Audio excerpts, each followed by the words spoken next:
Labour என்ற வார்த்தையை KBAPTS என குறியீட்டில் எழுதினால் கேண்டிட் என்ற வார்த்தையை எவ்வாறு குறியீட்டில் எழுதலாம்? முதல்ல என்ன கொடுத்துருக்காங்கன்னா லேபர் முதல்ல கொடுத்துருக்க வார்த்தையை எழுதியிருக்கோம். அதை எப்படி குறியீட்டில் குறிக்காங்கன்னா KBAPTS.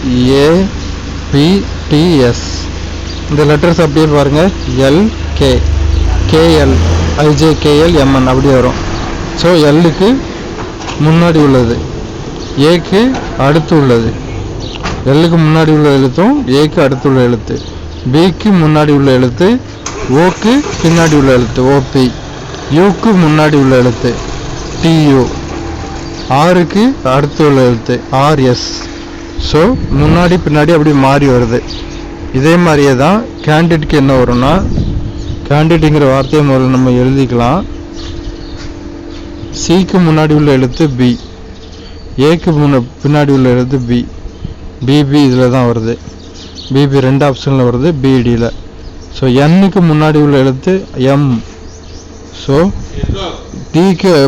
Dக்கு பின்னாடி உள்ள எழுத்து E, ஐக்கு முன்னாடி உள்ள எழுத்து J,